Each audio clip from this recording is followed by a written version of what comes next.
The human spirit is easily crushable, and that's something that runs counter to our romanticized idea of what the human spirit is and what a person is and pulling yourself up from your bootstraps. When you're in an environment without possibility, it's easy to believe that there is no possibility. Old Newgate Prison is where people were first incarcerated in the state of Connecticut. People were chained.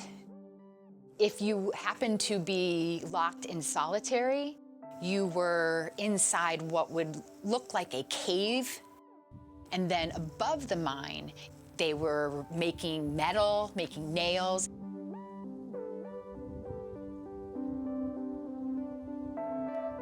From there, the Wethersfield State Farm prison was opened. The conditions were better than Newgate, but certainly not humane in any sense of the word. Also, men and women were incarcerated together during this time. This is really when CPA started getting heavily involved. The inhumane conditions were absolutely what brought these people together, but also what brought them together is the fact that there was no services in place when they got out.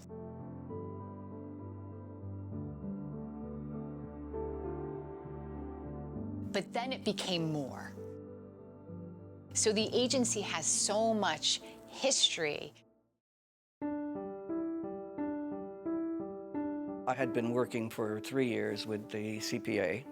All of the things that people who come out needed, we were beginning to become more and more aware of those. People think about people incarcerated, they go back to the movie Shawshank Redemption. People would say, when you come out of prison, you know, you're given an apartment, you're given a job. Up until April of 2018, people were literally dropped off in Hartford. If you were a male, you were dropped off at Weston Street in the north end of Hartford. If you were a female, you were dropped off at Lafayette, and you were literally dropped off. The Reentry Welcome Center has been a dream. The concept of reentry had a long journey in the community at large because it did suffer from that NIMBY concept, which was a long, hard-fought process. The middle name is welcome. And so the goal is for people to come out of prison and really feel welcomed back into their community. And so when that person comes to us on their day of release, the most important thing that we need to do is address their most basic needs. They were collaborating with York CI, and I met one of the counselors who saw me and said, "I think you'd be great for this program." She said, "I'm gonna call you tomorrow morning and have them bring you to my office." And that's when my life began to change. The bus would drop us off. One of the case managers met me there, brought me to the office. When they met me there, they brought me to the program and they began to, reiterate what we had already discussed inside the prison. Like, this is like a treatment plan for your life. We just need you to show up and be willing. And I showed up and I was willing. They just saw me through a whole lot. I had been in prison for 25 years. And you hear little things about this or that, but I didn't go to a halfway house. I didn't go to any of that. I was released to the street. I was on parole, but I was released to a family member's house. So I had no real understanding of what resources were available, and I also didn't know what to ask for. I'm a counselor. I work with those who have substance abuse disorders. So I get to meet them, advise them, give them hope. There's no judgment in this door. Wherever you are in your life, there's someone here that's going to support you along the way. And I think it's really, really important that people know that these type of resources are out here. I've been told I made a difference in a few people's lives.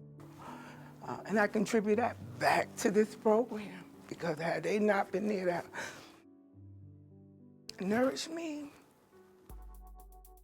Virtually everybody that we imprison eventually comes out. Virtually everybody that we put on probation eventually gets off probation. Back in the 90s, there was really very little investment in what the state was putting out for people who were returning, and very little in the way of services for juveniles. The state began to say, when we lock people up, the vast majority of them are back in the system. So we have to start to redefine punishment. The resistance was at times political. We had to approach the legislature for funding. They were cynical about the ability to actually change people. But we were able to overcome it. Because people were so wedded to the concept of us being Connecticut Prison Association for so many years, the name was changed the first year I became executive director, which was 1997.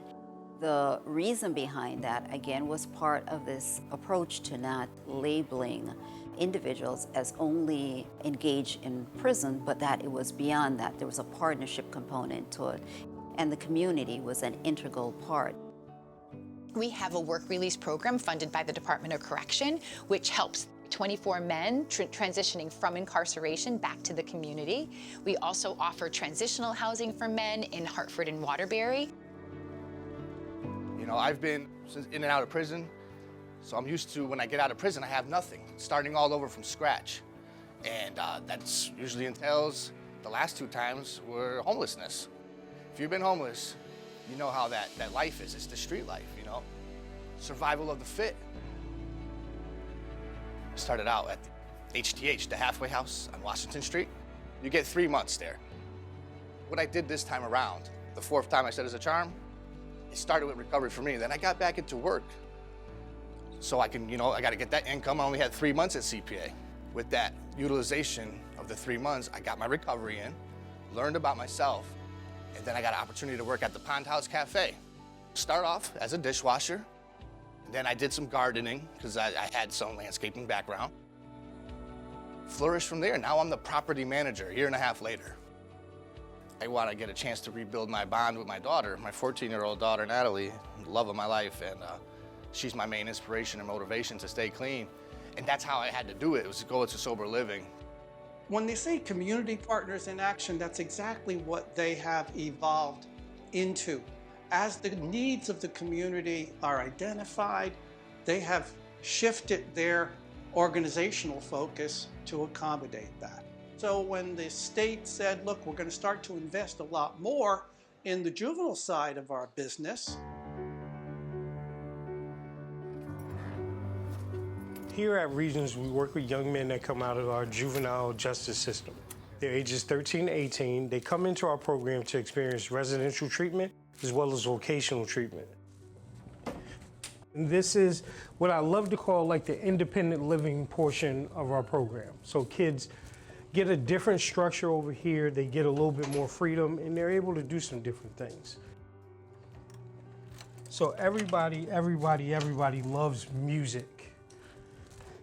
So what we're able to do is create a space for them where they can learn the technical aspects of song arrangement and beat production, while also learning how to actually get into a booth and, you know, if they wanted to write a song, create a song, they get that aspect of it too.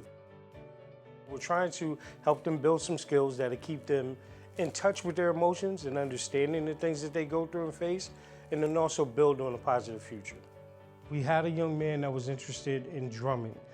He had been in church drumming for a long time, so he was able to come in here and kind of, this would be one of his coping mechanisms.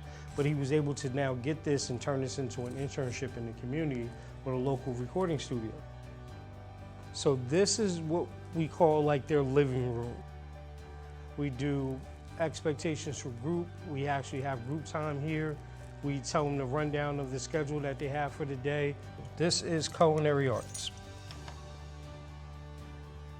So the hope is that our young men leave with some different skills, something different than what they came with. We're hoping that the experiences here have kind of changed them and prepared them for a new future. And then we hope that their families are also been engaged in treatment to see the other side of the new young man that's returning home.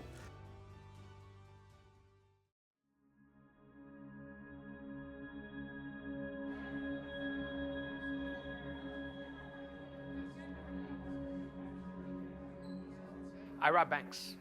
Yeah, I was kind of a wacky anti-government. The police are all racist and corrupt, and so is the government, so we should do whatever we want.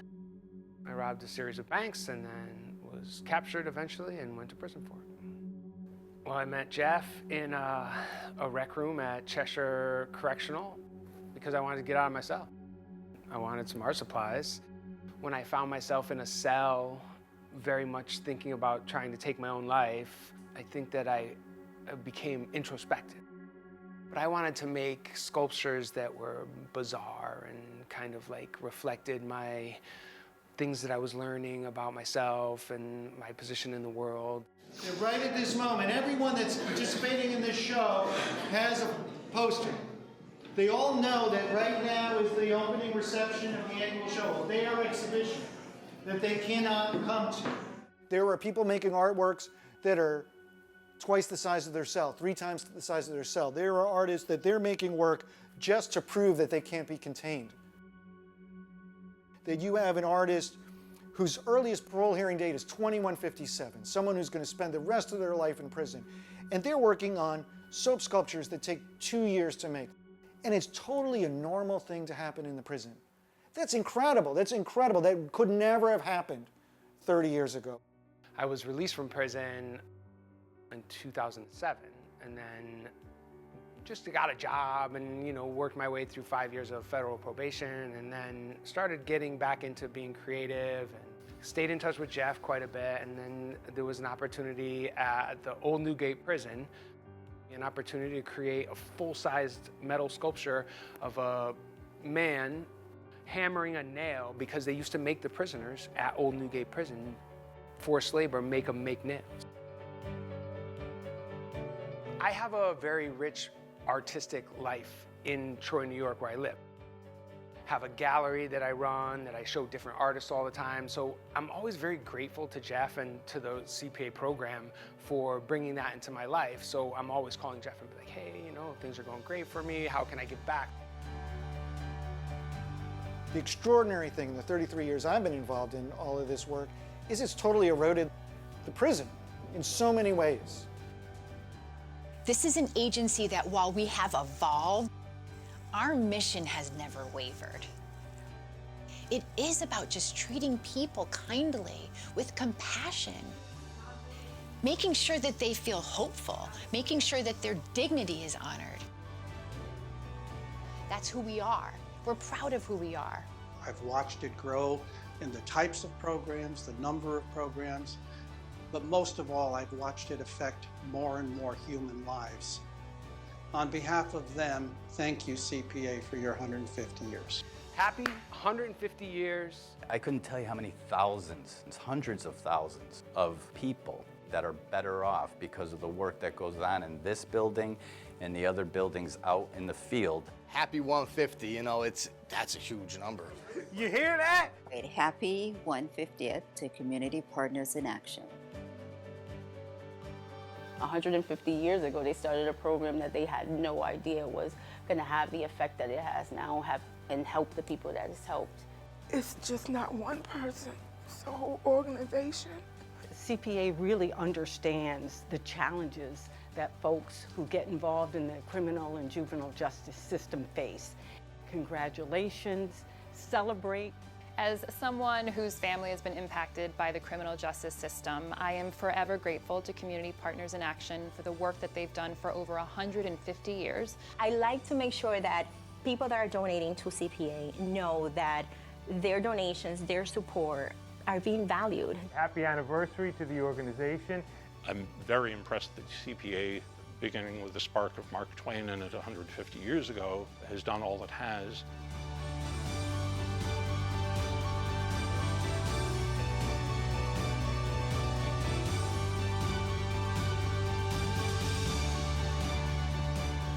There is nothing I would do more happily than to wish CPA, all those who are part of it, those who will be a part of it for the future, the happiest and the most blessed 150th anniversary.